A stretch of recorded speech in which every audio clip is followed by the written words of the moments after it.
Muy buenos días y bienvenidos a la conferencia inaugural de Marciano Martín Manuel, un gran amigo y conocedor, probablemente uno de los mayores conocedores de la historia judía en esta región, sobre todo en Extremadura, aunque también un poco de Zamora y León y Salamanca también. Marciano ha recibido muchísimos premios a lo largo de su carrera. Son muchos, no los voy a mencionar, pero sí me gustaría nombrar algunos de los libros que ha publicado porque es lo que yo considero más importante. Publicó Los judíos de Herbaz en el año 1997, Los judíos de Candelario en 1998, Documentos para la historia de los judíos de Coria y Granadilla en 1999, Historia de los judíos de Plasencia y su tierra, volumen 1, de los orígenes de la Inquisición, siglos XII al XII, volumen 2, y colección diplomática de 1187 a 1823 en el año 2001. También publicó Judíos y Cristianos Nuevos en la Historia de Trujillo en el año 2008 y La Invención de la Tradición Judía de Herbaz en el año 2010. Ahora mismo yo me estoy leyendo Abraham Zacuto, astrólogo de Don Juan de Zúñiga, aquí lo tengo, y realmente es un placer y un honor que don Marciano Herbaz esté con nosotros hoy para abrir el 10º Congreso de Zamora Sefardí. Adelante, Marciano, y muchísimas gracias. Hola, buenos días Jesús. Gracias por invitarme a participar en la lección inaugural de lo que es el 10º Congreso Internacional Zamora Sefardí. Y bueno, continuando un poco con otros temas que ya hemos enlazando un poco con otros temas, en este caso específico me he ceñido en lo que yo llamo el judío imaginario en la literatura española. ¿Qué es esto? Sabemos, por entrar ya directamente en materia, me voy a ceñir fundamentalmente en las comunidades judías, en la historia del judaísmo a partir del siglo XIII, es decir, cuando se está creando lo que llamamos ya la España medieval cristiana, como poco a poco se va desarrollando el judaísmo, sobre todo en la franja de lo que es Extremadura y Castilla-León, y los problemas que van a tener las relaciones entre judíos y cristianos. En un principio, en algún momento hablaremos de lo que es la parte histórica para ver esos referentes, un breve de lo que fue el discurrir de la cultura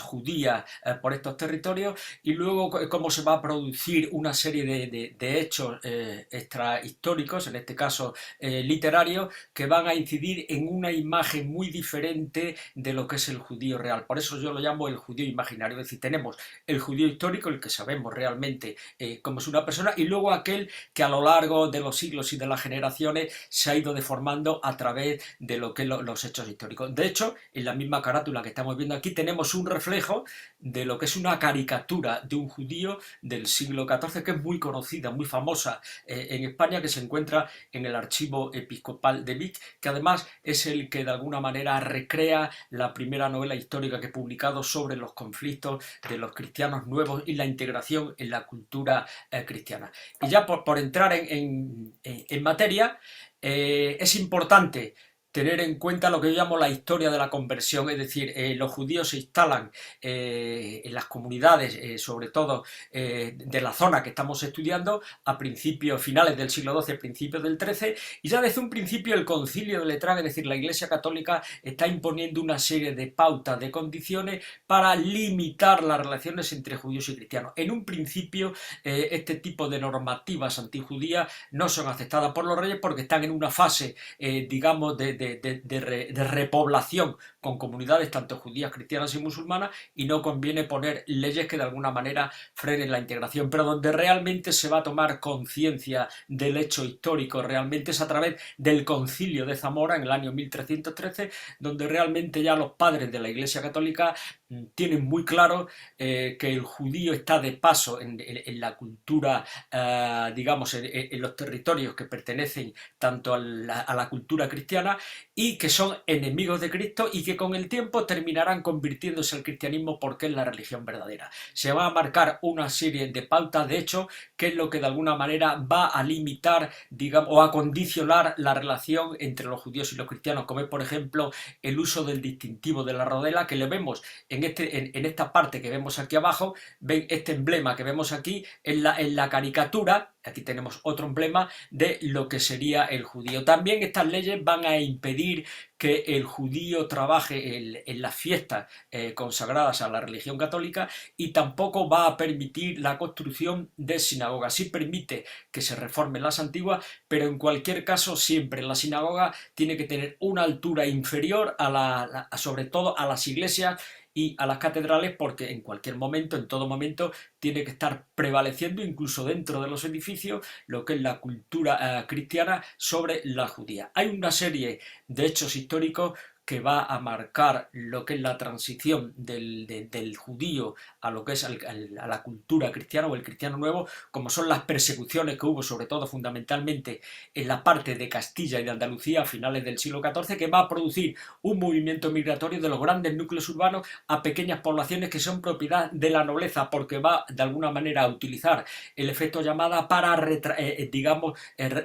utilizar el reclamo de las comunidades judías. También va a ser importante los estatutos de limpieza de sangre. Como ha habido judíos que se han convertido al cristianismo, poco a poco se empiezan a asimilar en la cultura cristiana y se va a imponer una serie de barreras que va a frenar la integración. También tenemos la fundación del Santo Oficio, que el objetivo es fundamentalmente para reprimir la herejía de estos cristianos nuevos que, con la excusa de que son cristianos, pero que están judaizando en secreto. Por último tenemos los apartamentos judíos, que se crean en el año 1480, que inmediatamente va a venir el edicto de expulsión como lo que se ha llamado la solución final. Es decir, la única manera, como no había manera de producirse este trasvase, esta conversión de los judíos al cristianismo, es cuando realmente se produce lo que es el edicto de expulsión. Hay elementos importantes en la cultura judía, una serie de relaciones, donde estamos viendo concretamente en este pequeño panel informativo que he creado aquí, estamos viendo cómo judíos que vivían en Béjar, en Zamora y en Calatayud, de la misma familia,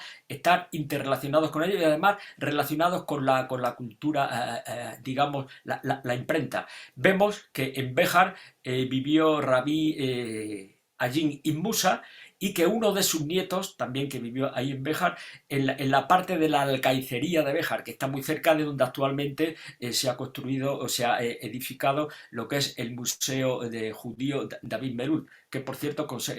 aconsejo su visita. Aquí tenemos lógicamente en la parte de abajo una reproducción facsimilar de lo que es este manuscrito que publicó Allín Ibn Musa. Estamos viendo cómo un familiar suyo vive en Zamora, que son los editores Samuel Immanuel Ibn Musa, que editaron el comentario al Pentateuco de Rashi. Es decir, que estamos viendo ese contacto que hubo entre las diferentes familias. Y en Calatayud también estamos viviendo otro judío que era de la familia Ibn Musa. Bien, pues a partir de aquí, como consecuencia de estos judíos que se han convertido al cristianismo y que están simulando las falsas conversiones, se va a producir una literatura antijudía en el siglo XV que vamos a ver a lo largo de la historia que se va a repetir en los siglos XVII, XVIII y XIX con algunas variantes, pero que de alguna manera la piedra angular se va a utilizar fundamentalmente en esta época. Tenemos el libro de Alonso de Espina, Fortaliti Infidei, donde incluso está difundiendo que había un rabino que escribió una carta donde está conspirando contra el cristianismo. También se acusa al médico Mair al-Guadés de envenenar al rico III. En el libro que publica Alonso de Oropesa está reclamando lo que son la imposición de los estatutos de limpieza contra los cristianos nuevos para frenar. Pero hay dos libros que son fundamentales en la historia del antijudaísmo, como es el Alboraique, que se publica concretamente en Llerena, una mano anónima, en torno al año 1468, y va a crear una iconografía antijudía que es la que estamos viendo aquí. El Alboraique sería este animal que vemos aquí, que tiene el cuerpo de un buey. Ven que tiene la cola de una serpiente, que termina en la cabeza de una grulla. Tenemos el ojo de una persona humana, que linda, ven que tienen aquí un pie de una figura humana, pero también tiene garras de animales, es decir, es un ser deforme que de alguna manera pues está marcando un poco lo que es el emblema de las falsas conversiones. Vemos también incluso una espada en lo que hace de correaje, y hay también otro texto, el cordel, que se llama el perro de Alba, la querella de los judíos, donde se narra la historia de un perro que cada vez que veía una serie de judíos les ladraba. Fue condenado a la hoguera, y en algún momento el perro ya muerto ladra a los judíos desde la tumba. Esto va a dar origen a digamos, a la locución perro judío o perro de alba. Primero es perro de alba, pero luego va a derivar en lo que es el perro judío. Es decir, que estamos viendo esas connotaciones que luego se va a heredar a lo largo de los siglos. También incluso hay unas características negativas del judío medieval. Estamos viendo cómo en esos libros de texto se va a difundir una serie de tópicos que se van a consolidar en lo que es la cultura, como son de tipo medicinales. Se acusa a los judíos de envenenar, sobre todo a los médicos, de envenenar a sus pacientes. También se les acusa de propagar enfermedades contagiosas a través de los pozos.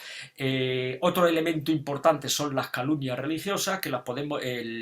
diferenciar en el crimen ritual y lo que son las profanaciones de hostias consagradas, para de alguna manera con la sangre que se supone al martirizar lo que es la hostia salía el cuerpo, que era el símbolo de la sangre de Cristo, y de esa manera pues están torturando a lo que es la figura emblemática de la cultura cristiana. Y también las blasfemias, en este caso atacan directamente al Talmud como diciendo que es un libro religioso, pero que en realidad está difundiendo una serie de patrañas contra el cristianismo. También en la iconografía tenemos la parte en la figura de la izquierda, lo que sería el emblema fundamental de lo que es la catedral, la iglesia católica, mientras que en la parte de la derecha vemos como una sinagoga que está deforme, con una figura incluso retraída. En algunos hay otras iconografías donde la dibujan con los ojos vendados, es decir, como una figura que realmente es deforme, que en cualquier momento siempre se está tratando de, digamos, de crear esa imagen, ese sello, ese emblema específico contra el judío. Hablamos anteriormente de las calumnias religiosas, que aquí simplemente es por mencionarlo un poco, porque ya en el libro que publicó Jesús Jambrina sobre los judíos de Zamora, ya habla concretamente un poco de lo que son este tipo de calumnias, que me centro fundamentalmente en Zamora, como conocen lo que fue la falsedad de la crucifixión de un niño en un pueblo zamorano del Marqués de Almarza, o también estamos viendo la denuncia del rapto por un judío de un niño cristiano en Zamora. Y también, este es importante, el año 1487 a los judíos que vivían en la calle de Balborrás, que lógicamente se sabía que allí no había ninguna comunidad judía, pero acusan a los judíos de introducirlo dentro de una colada, y el Cristo realmente, cuando pasa un franciscano por allí, le reclama que le saque de la colada y que lo ponga en una capilla. Ojo, porque esta calumnia que estamos viendo en el siglo XV se va a reproducir a principios del siglo XX digamos, un sacerdote que publica, lo va a trasladar el Cristo de la Colada, pero a Guadalupe, y en el siglo XVI, es decir, utiliza los mismos esquemas para de alguna manera continuar con esa imagen. Es un auténtico caos, porque está hablando de judíos cuando realmente en el siglo XVI ya no había judíos. Pero es importante ver cómo estos tópicos, estos estereotipos se van desarrollando a lo largo de la historia y de alguna manera van a incidir en esta imagen negativa del judío. En cuanto a la Inquisición española, el aporte que va a hacer a la iconografía antijudía es como consecuencia de los autos de fe, en función del tipo del delito. Pues el cristiano nuevo sale reconciliado, relapso, algunos incluso que han fallecido le desentierran los huesos para quemarlos, y también fundamentalmente le van a colocar el famoso San Benito, la tela de saco de color amarillo, que dependiendo del tipo del delito, si es un cristiano nuevo que de alguna manera se reconcilia con la iglesia por primera vez, le ponen la cruz a espada de San Andrés. Y luego ya el reincidente le va a poner la Inquisición, llama, fuego, demonio. En uno de los congresos últimos que se celebraron también aquí en Zamora, hubo uno de los conferenciantes que hablaba de los famosos San Benitos de la Catedral de Tuy. Es decir, estamos viendo cómo eran del año 1669. Lo que me sorprende es que estén todavía allí, porque realmente desde el punto de vista legal ese San Benito solo podía estar colgado durante 3 generaciones. Es decir, el cristiano nuevo comete el delito por primera vez y ese San Benito se cuelga dentro de la iglesia durante 3 generaciones. De ahí viene lo de colgar el San Benito. Es decir, porque la segunda generación y la tercera, que no tiene ninguna culpa, va a heredar el problema del padre. Y esto va a ser un elemento clave para luego, cuando hablemos de los estatutos de limpieza de sangre, tener muy claro lo que significa esto. En cuanto a la fotografía que vemos aquí abajo, es la iglesia de Nuestra Señora de Granada en Llerena, que es donde realmente se desarrollaban fundamentalmente todos los grandes autos de fe que la Inquisición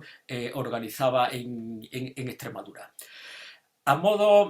Aquí hago una pequeña referencia, porque son apuntes que hago para luego tratarlo en lo que sería la tertulia que tenemos después para dar acceso al resto de los componentes. Hay una serie de patronímicos judíos que estamos viendo aquí, que derivan tanto de profesiones como de poblaciones, pero que luego incidiremos que no todo el monte es orégano. ¿Qué quiere decir con esto? Pues que una persona, por ejemplo, voy a poner el apellido Bejarano. Sabemos que aquel judío que procede del Imperio Otomano y que se apellida Bejarano, lógicamente procede de las comunidades expulsadas de España. Pero también dentro del interior de la península ibérica hay una serie de apellidos Bejarano que no tiene que ver con el judío, porque procede del pueblo de Beja, Beja, Portugal. Es decir, estamos viendo cómo hay elementos que confluyen dentro de estos apellidos, pero por eso hay que tener siempre muy en cuenta de la procedencia de esta persona, de este judío, de este cristiano nuevo, de este sefardita que está buscando sus raíces. Volveremos luego sobre ello.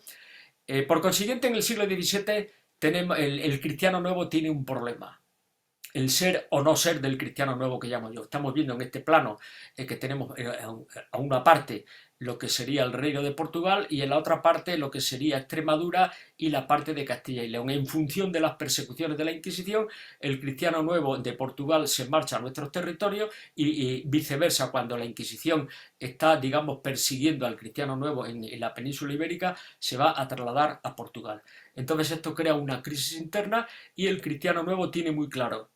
que si quiere seguir siendo judío no le queda más remedio que emigrar, en lo que se llama convertirse en el judío nuevo. Tenemos ejemplos aquí de Uriel de Acosta, Orobio de Castro, y he destacado fundamentalmente a Jacobo Pereira, porque es un judío con raíces en Portugal, pero que nace en un pueblo que se llama Berlanga, Badajoz, y lógicamente este cristiano nuevo, que es el que va a trabajar sobre todo en el lenguaje de los sordomudos. En el museo, me parece, de Braganza hay un panel dedicado expresamente al aporte de este cristiano nuevo a la cultura, digamos, europea.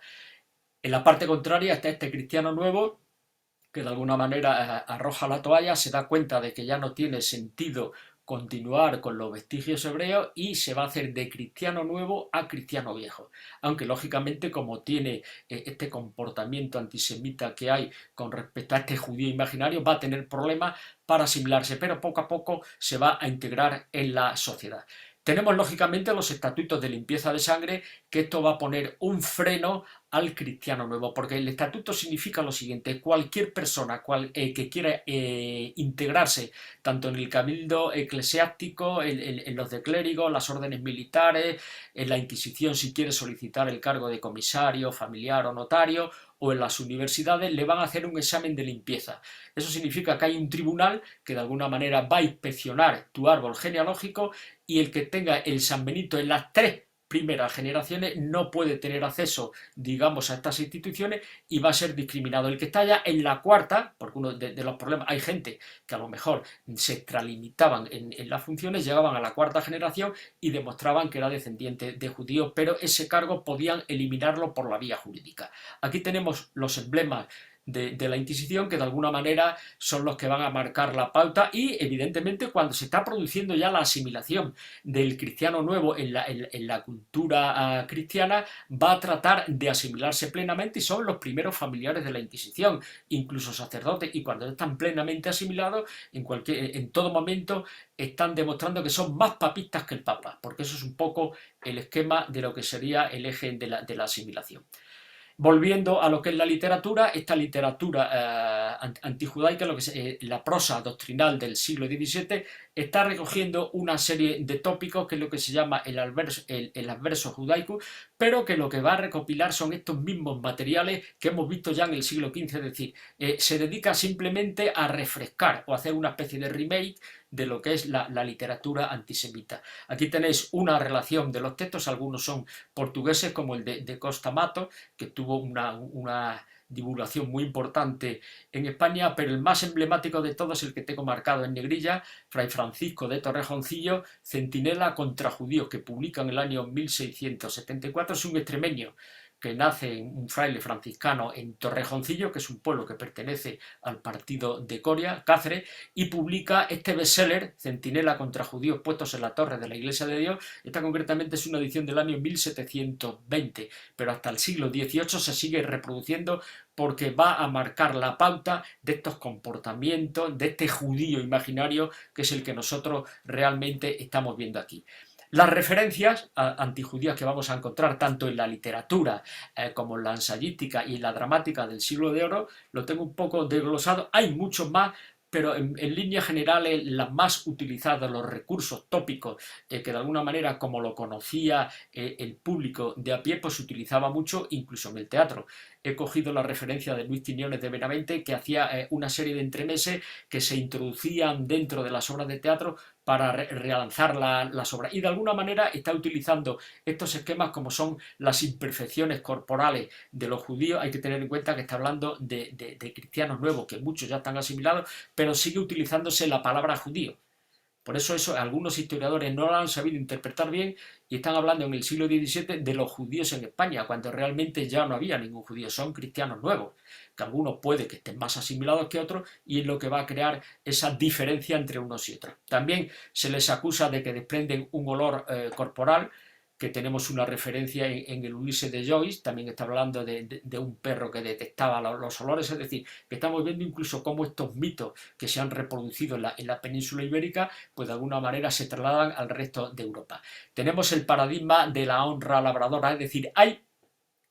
cristianos viejos que son pobres, pero están presumiendo de una honra que no tiene el cristiano nuevo. Concretamente, Lope de Vega, en la figura del Peribáñez, en algún momento dice: yo soy un hombre, aunque de villana casta, limpio de sangre y jamás de mora o hebrea manchada. Es decir, están reivindicando esas raíces cristianas de la que carece, lógicamente, el cristiano nuevo. O la pureza religiosa, concretamente Antonio Enrique Gómez, que es un cristiano nuevo. Ojo, lo que pasa es que él utiliza la burla dentro de la propia comedia, como en La prudente Abigail, donde ya en el siglo XVII está diciendo: todo tienes en la mesa y solo lo que te falta es el tocino, porque en Judea no se gasta. Es decir, cómo incluso se juega con esa síntesis. Esto va a ser muy importante porque me interesa destacar que el cristiano nuevo en el siglo XVI no comía cerdo, pero en el siglo XVII sí, porque se está integrando, se está asimilando en la cultura cristiana, está marcando sus pautas.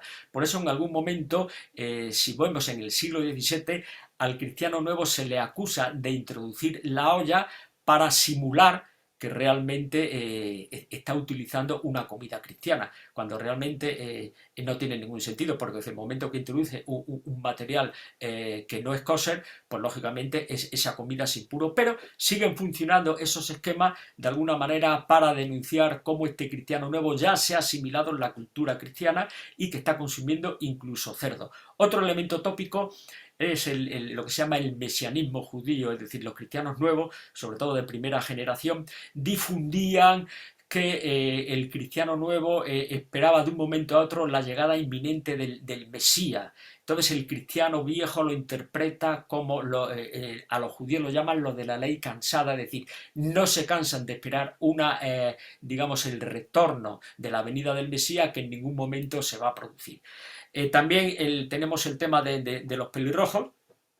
En la gallega María Hernández de Tirso de Molina, lógicamente hay una frase que dice: Barbinegro es el garzón y fidalgo, que acá son los judíos pelirrojos. Esto me recuerda una anécdota que viví yo cuando tenía 15 años, me marché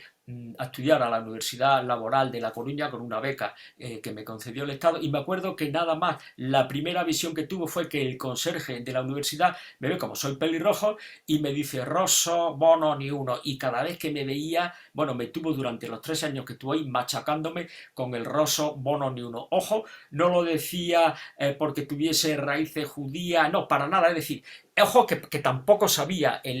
digamos, el Bedel que yo soy zurdo.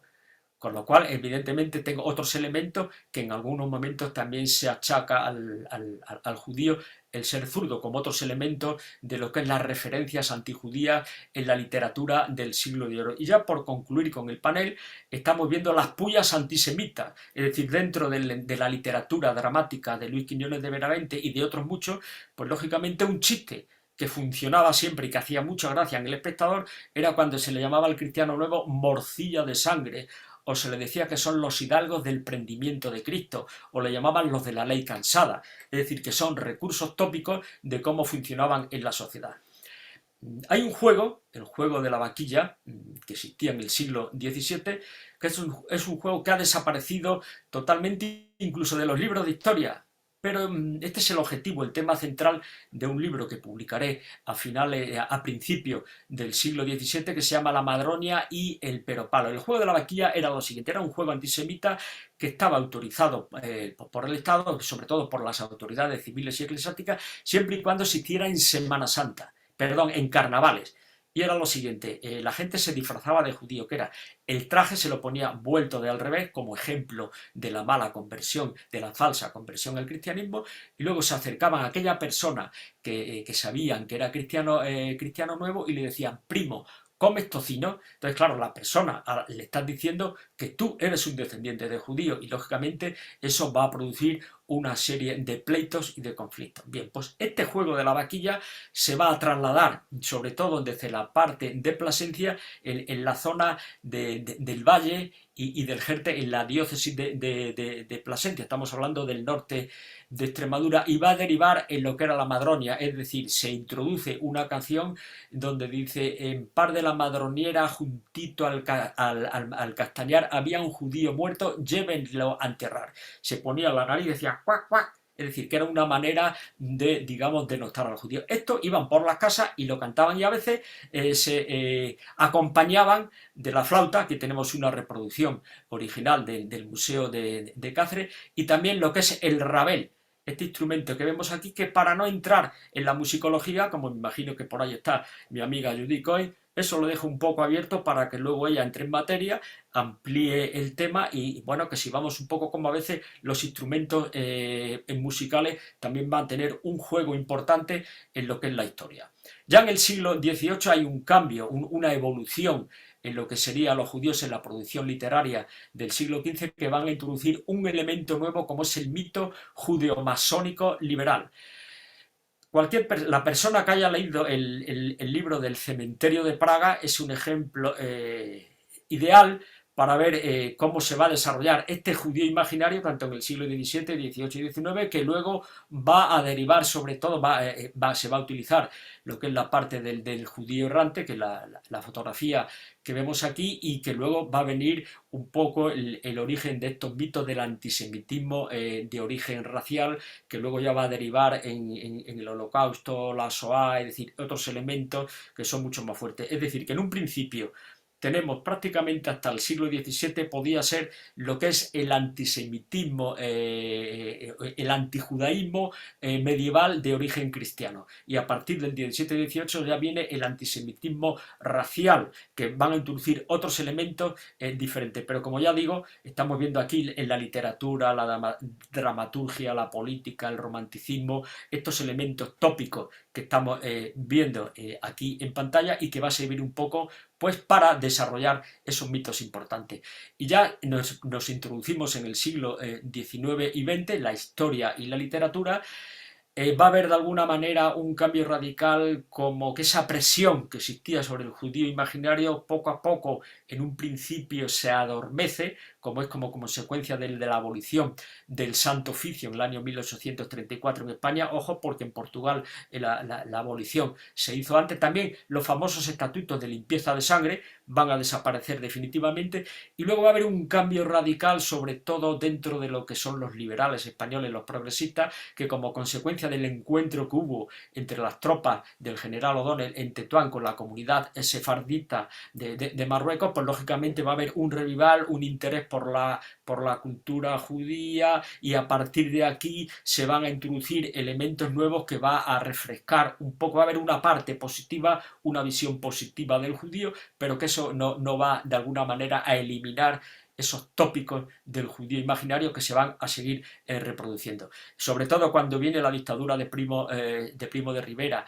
y sobre todo la dictadura de Franco, el Fuero de los Españoles, al marcar la religión católica como el emblema fundamental a la religión oficial del Estado, va a ser Carrero Blanco el que